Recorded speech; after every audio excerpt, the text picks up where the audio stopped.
Alright, hello everybody. It is I, Granorite, and here we are back with another episode of Let's Play Pokemon Emerald with our Gen 3 type challenge of Flying type, our 6th Flying type team out of 7, or no, a 7th Flying type team out of 8th.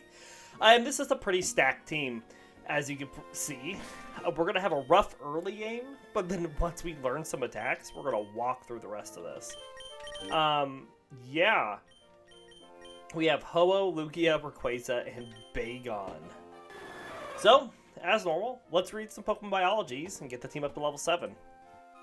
So we have Ho-Oh here, a slow leveling rate Pokemon, surprise, surprise. Ho-Oh is an avian Pokemon resembling a phoenix and a peacock.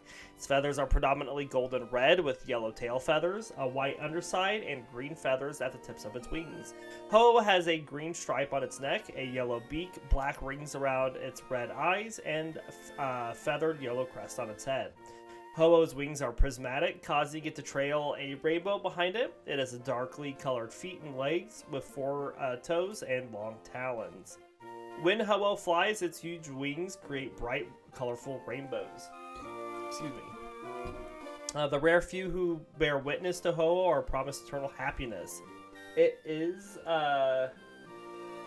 capable of raising its targets with a mystical fire of great intensity.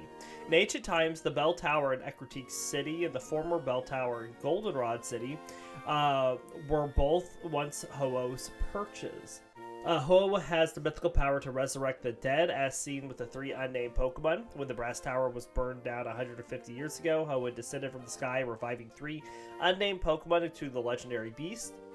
It can be summoned at the Bell Tower through one of its feathers, clear bells, and a dance of the Kimono Girls. Ho-Oh has been referred to as the Guardian of the Skies. Ho-Oh loves Ho-Oh treats made by Snacksworth, who once witnessed a flying over him in the past. He's the only known, prior to Generation 6, the only known Pokemon capable of learning Sacred Fire. Our Gen 3 Pokedex information for Ho-Oh. Ruby, Sapphire, and Emerald all say Ho-Oh's feathers glow in 7 colors depending on the angle at which they are struck by light. These feathers are said to bring happiness to bearers. This Pokemon is said to live at the foot of a rainbow. Fire Red says, a legend says that its body glows in 7 colors. A rainbow is said to form behind it when it flies. And Leaf Green says, legends claim this Pokemon flies the world's skies continuously on its magnificent 7-colored wings. And then next we have Lugia, who also has pressure for its ability, and another slow leveling rate Pokemon. Lugia is a large Pokemon that resembles a dragon, a plesiosaur, and a bird. It's primarily silver-white, but it has blue undersides with slightly varying tones. It has a ridged mouth similar to a beak, although it has pointed teeth on its lower jaw. Its head has a point to the back, and Lugia's eyes have pointed blue or black stripes on them. Lugia has a long, slender neck and a smooth, streamlined body. Dark blue or black plate-like protrusions run down the length of its back, and there are 2 smaller, more pointed ones at the end of its tail. It has large wings that resemble hands, and Lugia can fold back these plates to increase its speed. Though its gender is unknown, as depicted in the Mysterious History, a young Lugia has been seen, suggesting there's a breeding population, at least in the animated series timeline. In the same episode, Lugia has been shown to be fiercely protective of its young, which also eat kelp.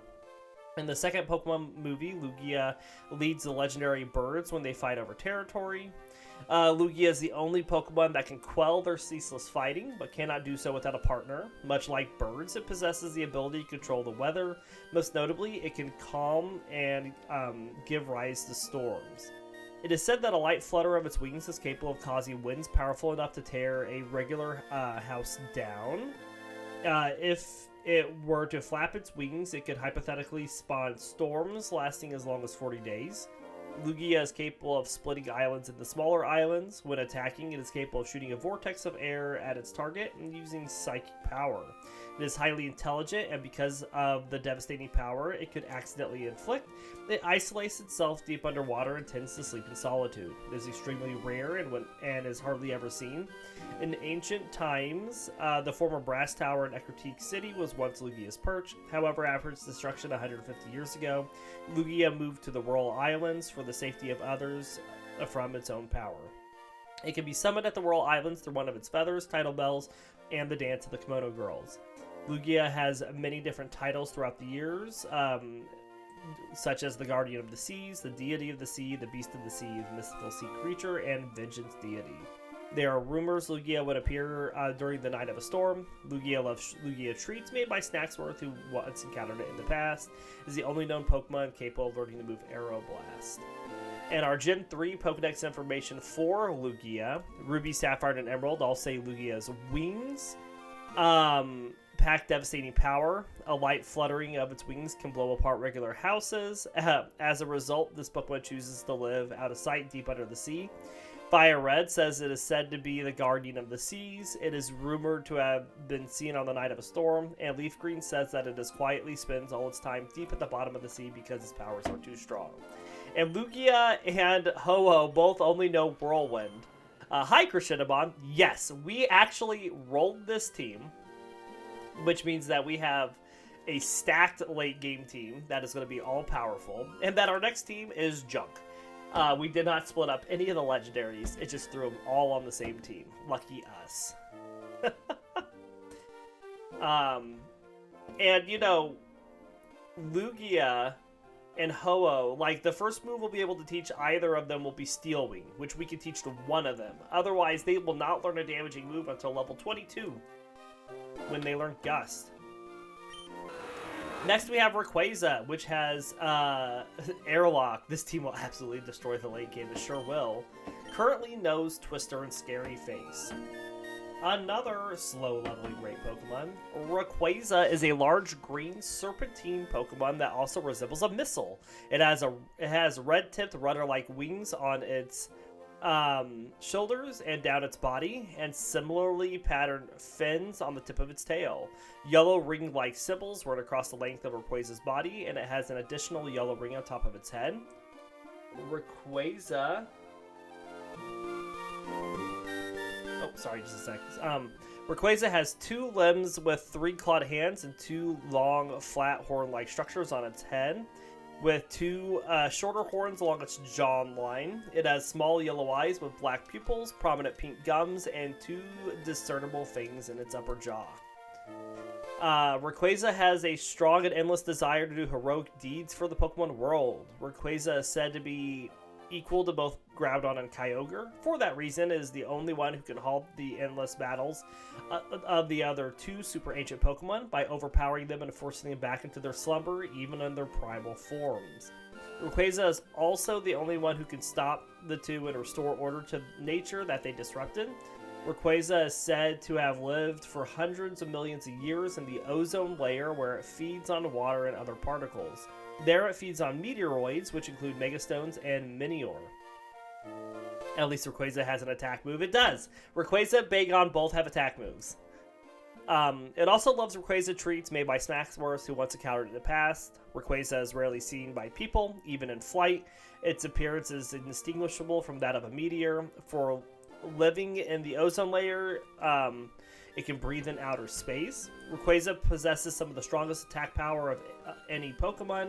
It can easily summon cyclones to overwhelm its opponents. It can soar into the sky and drop out into its foes at high speeds, causing huge damage.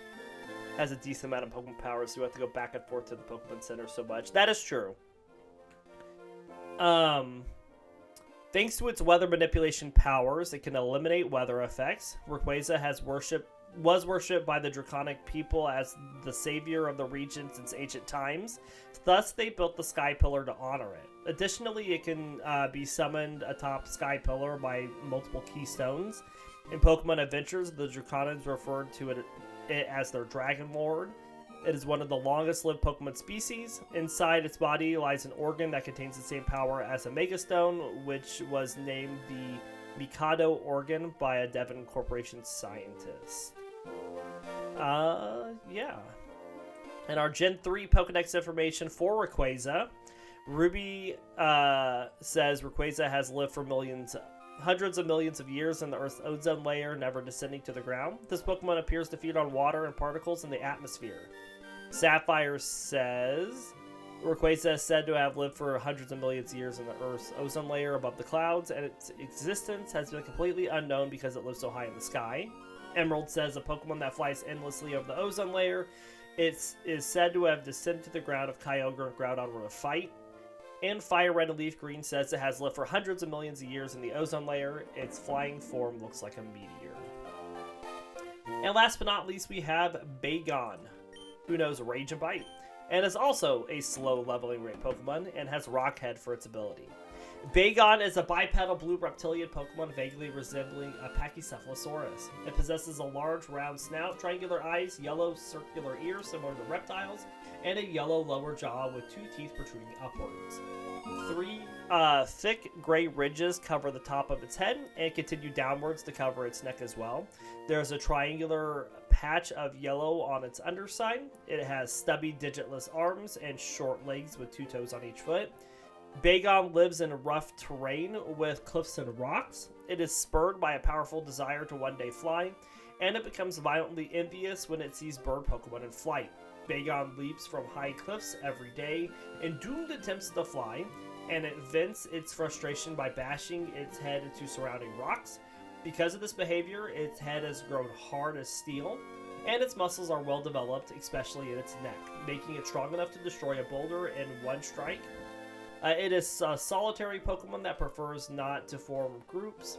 It is thought that Bagon's dream of flight stems from genetic information, and its behavior stimulates its cells in turn to prepare it for evolution. And our Gen 3 Pokedex information for Bagon, Ruby says, Bagon has the dream of one day soaring in the sky. In doomed efforts to fly, this Pokemon hurls itself off cliffs. As a result of its dives, its head has grown tough and hard as tempered steel. Sapphire says Bagon harbors a never-ending dream of one day soaring high among the clouds.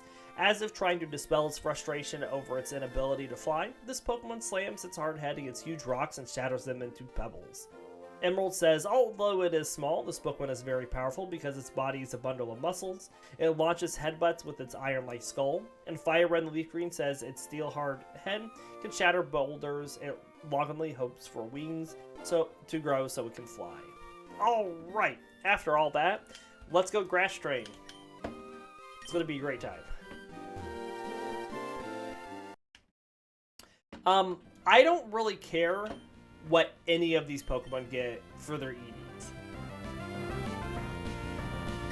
They're all going to be good. I really don't care if it's equal across the board. Very slow leveling up team. You are correct.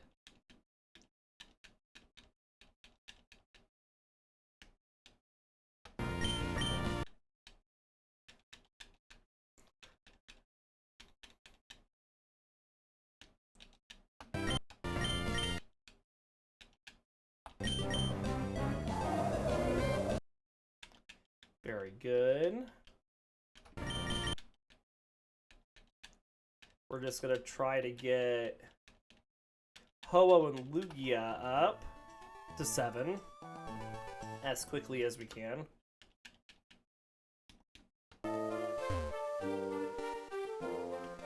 How did the end of Odyssey go? You were lurking as you were in the east. Okay, so we had the choice when talking to Ida to go through the door or rescue the humans, and I decided to rescue the humans instead of go through the door.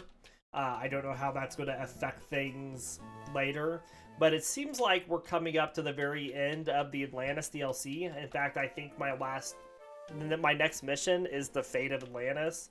So it looks like we'll be finishing the Atlantis DLC quest on Friday.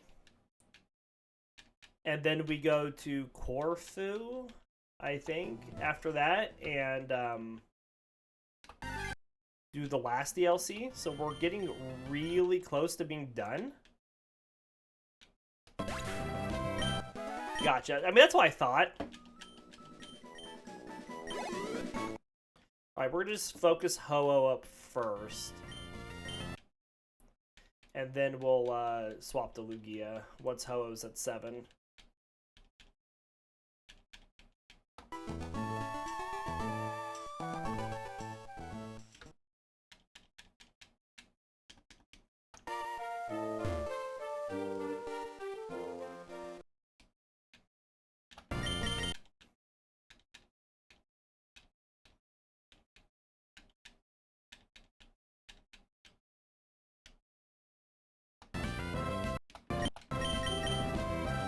The problem with us using up our whirlwinds to try to let like Ho-Oh and Lugia just struggle through things, get experience themselves, is whirlwind is a decreased priority attack.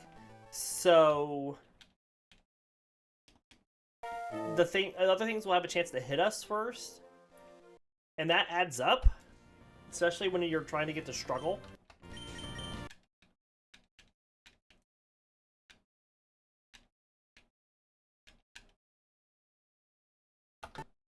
Come on, keep going. Trying to spread out the experience and EVs between Bagon and Rayquaza.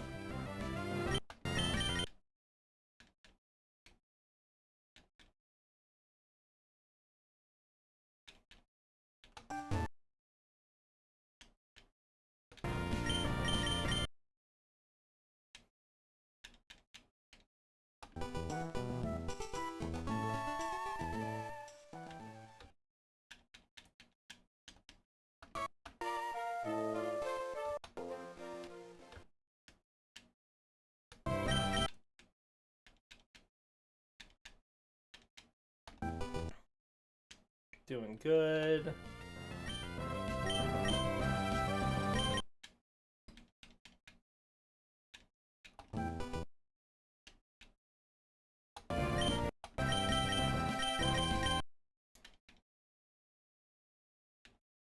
How the Elite Four of the Champion Steven battles go for the EV? Oh, easy. Easy. Didn't stand a chance. You know, Vaporeon had a water absorb, and so, like, Vaporeon took on 2 of Steven's Pokemon pretty well.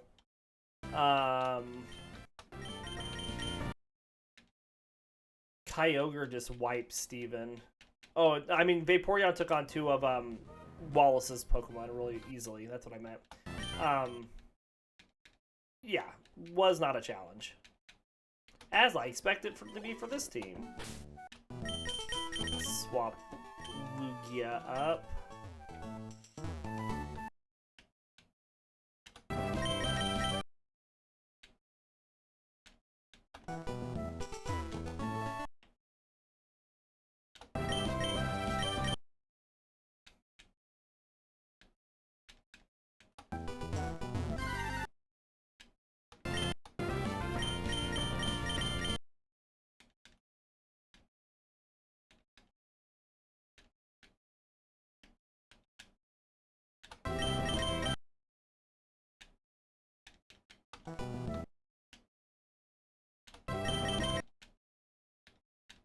Keep going, Bagon.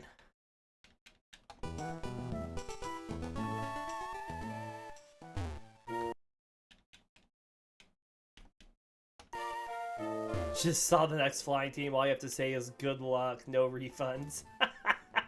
Yeah, it's gonna be a ton of fun, isn't it?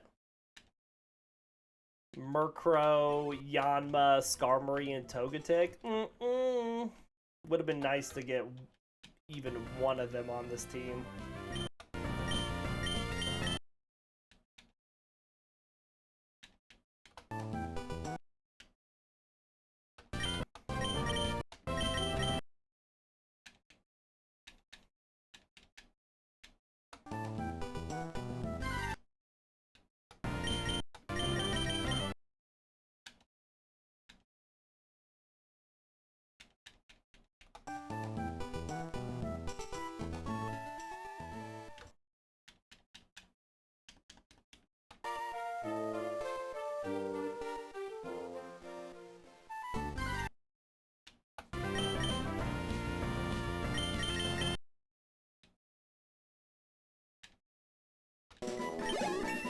So even if we took one of these Ubers and put it on the other team, it would have had a much better chance.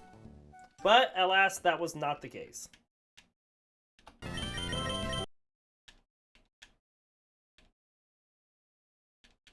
Lugia is the lowest base attack at base 90. What a wimp. Yeah, I know. It is definitely more of a defensive Pokemon, but it's so low.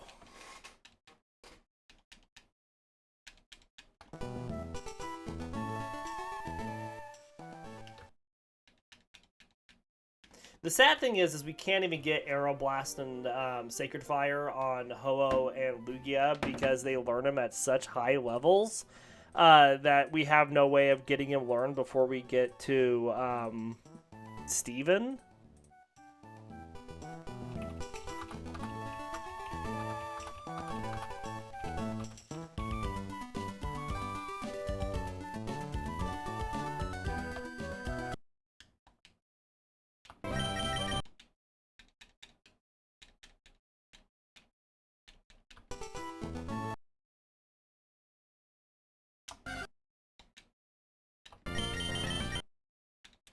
Keep it going.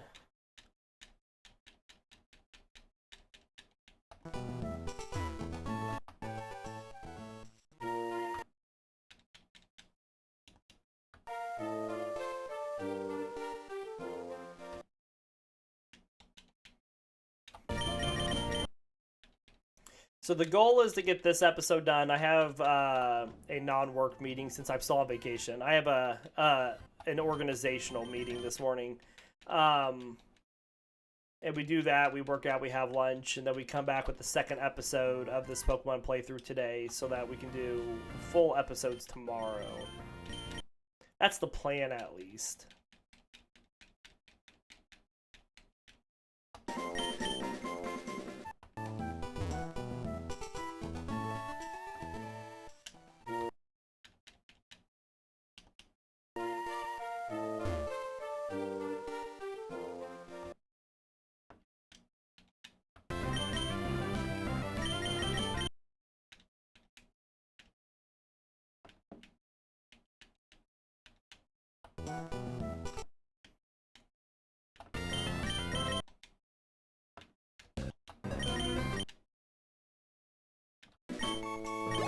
Alright, we've almost got Lugia up.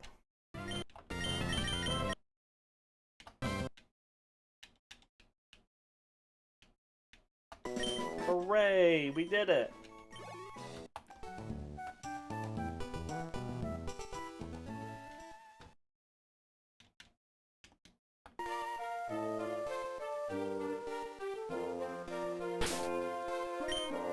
Dum-dum-dum-dum. We'll let Lugia get a little experience in this fight. Swap to Rayquaza.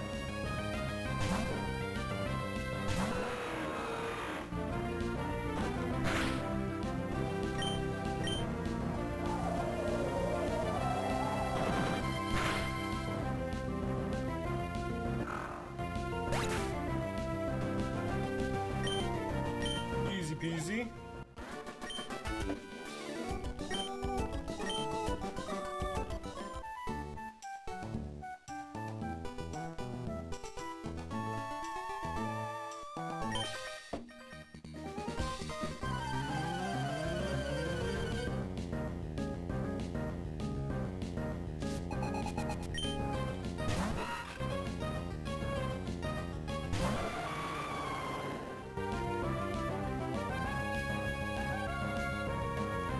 Swap to... we'll swap to Rayquaza.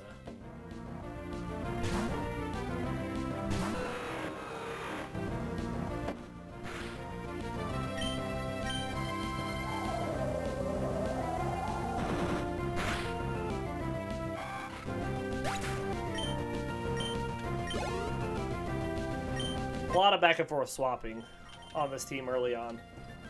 So our first moves for this team, I'm thinking we're going to teach Ho-Oh Steel Wing. And then Lugia will either get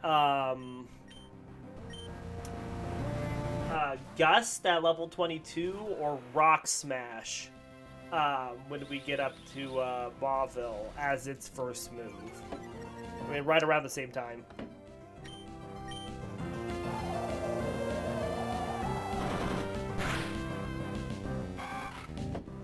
And I don't have much of a choice. Like that's what it has to be.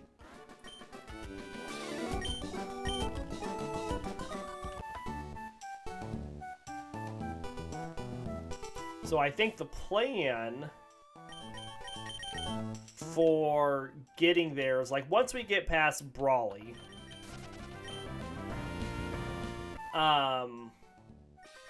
we beeline for Mauville as quick as possible to get Rock Smash so they both can do something.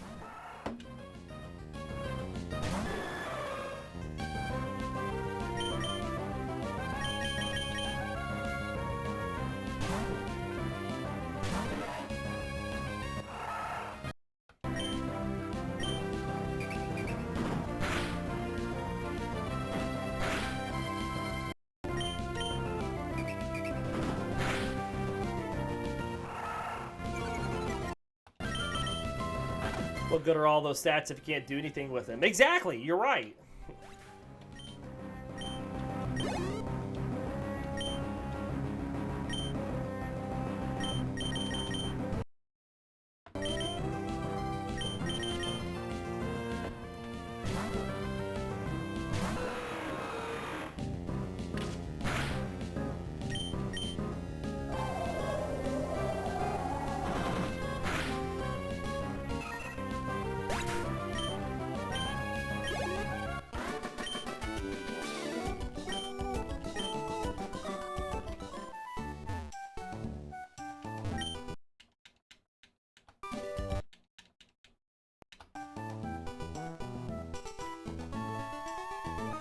Well, Krishnamon, do you want to hear what our ideal final movesets are going to be for the team when we eventually get there?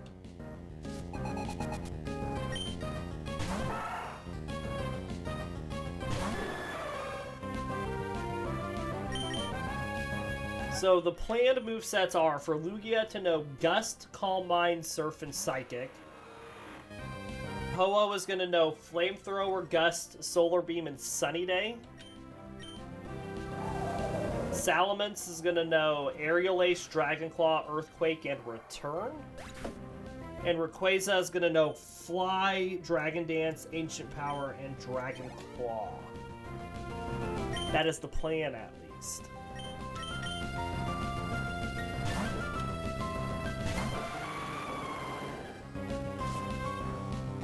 Having Gust as their final move is funny. They don't have any other flying moves that I can teach them. It's out of necessity!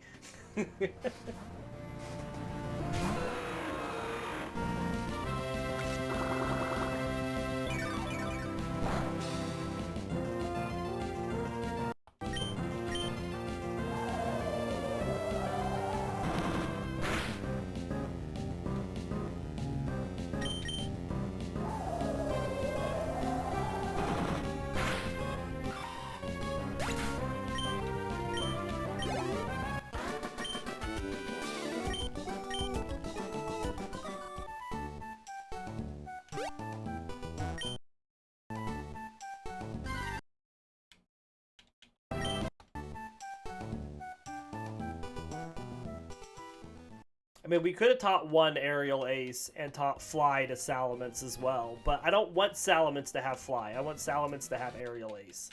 And I'd rather have Hoa and Lugia have Gust.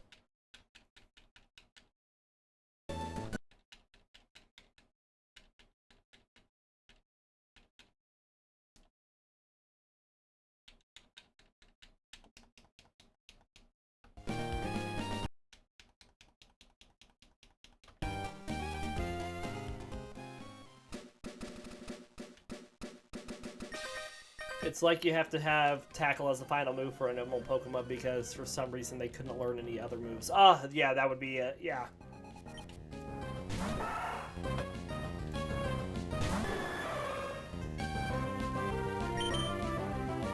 That is a correct statement.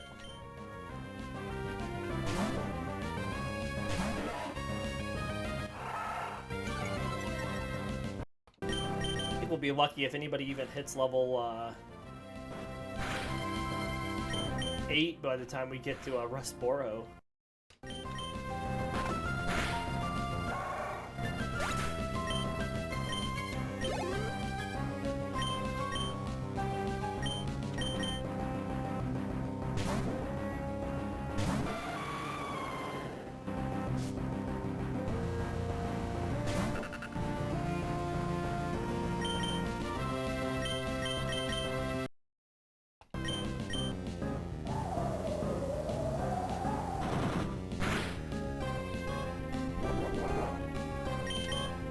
bad you ain't getting that off.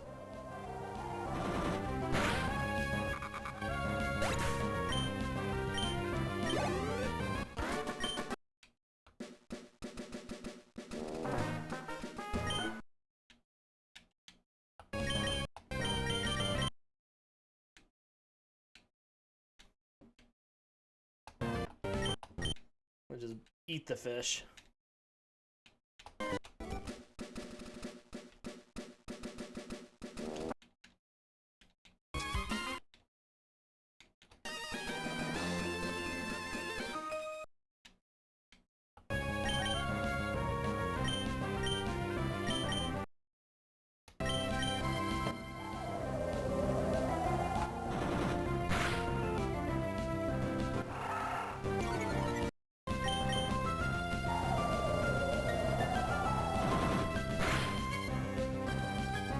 This team is dumb, though. Like, when I rolled it, I was like, really? I guess. Really.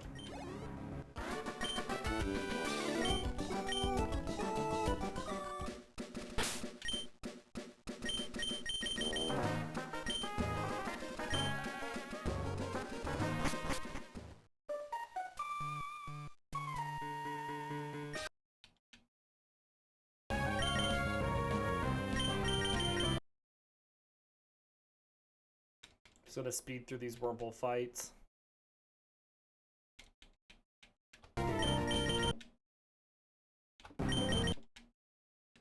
As we swap in and out.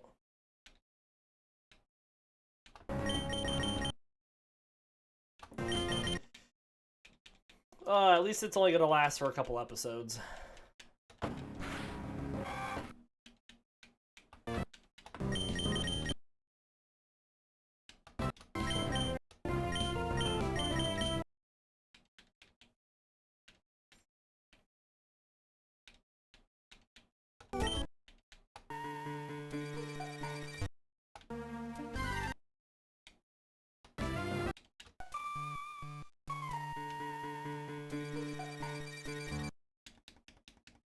Do you have a Shroomish? Man, the Pokemon I got, you wouldn't believe.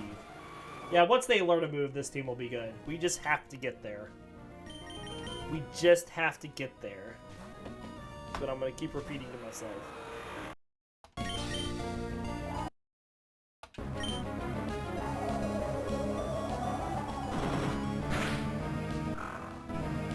Until then, enjoy swapping. Yeah, thanks.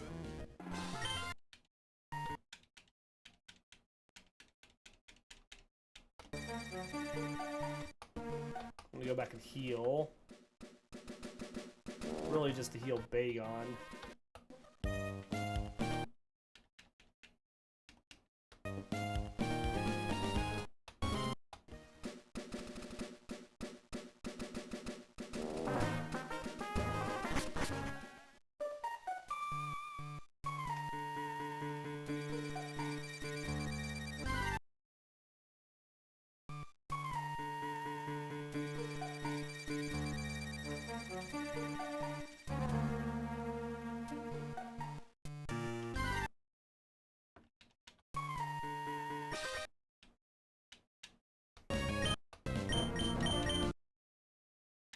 Twister.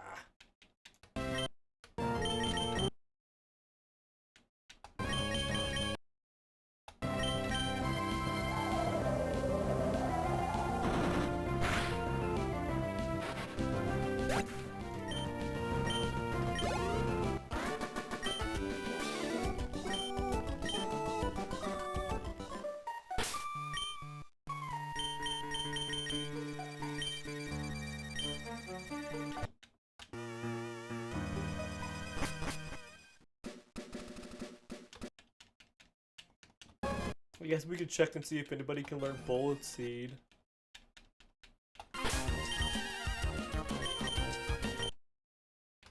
Nope. Aw, oh, man, I was really hoping.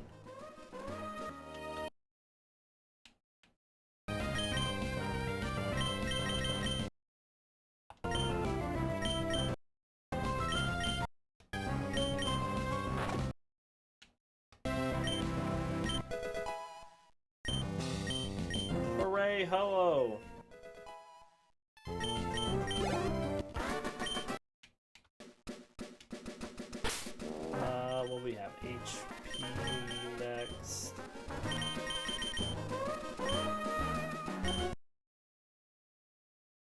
with special moves.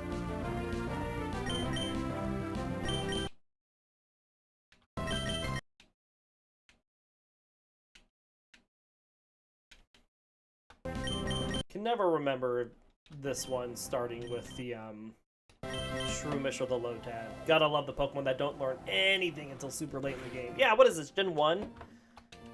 Wait until level 30 before they learn their first attack. Yeah, level 50.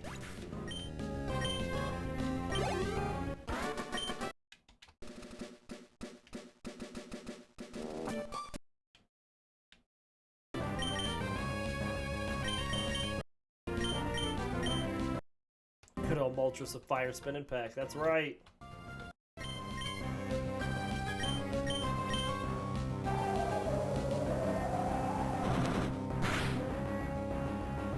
Good critical.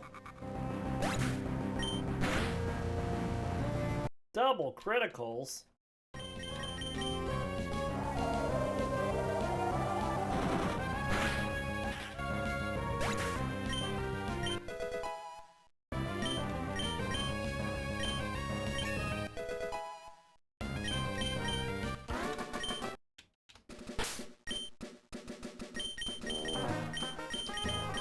I'm just gonna let Bagon do the Magikarps, because it's not like we're gonna get a lot of experience swapping in Ho-Oh and Rayquaza.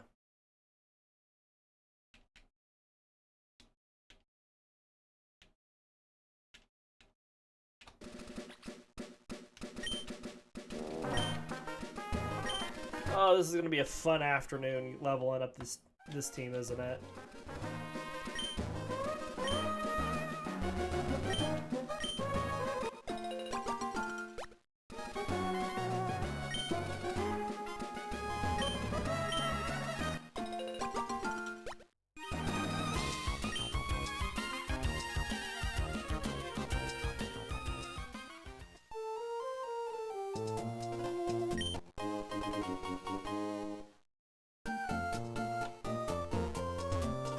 At least I can get targeted EVs on Bagon and Rayquaza.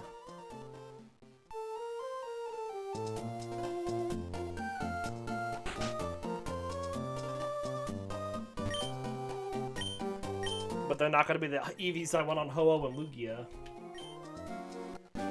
At least they're legendary Pokemon, so it's not like they're going to get knocked out by some random trainer's Pokemon. No way a Pokemon like Moltres could ever get knocked out by a trainer that uses a Pokemon like Clefairy and then only uses Metronome. Well, hey, even in Gen 3, the last time we used Lugia, when we used Lugia on our Psychic team, we lost to that Team Aqua trainer in Petalburg Woods with the lone Mightyena, because I had like 2 Pokemon that couldn't do anything, and he howled up and then swept.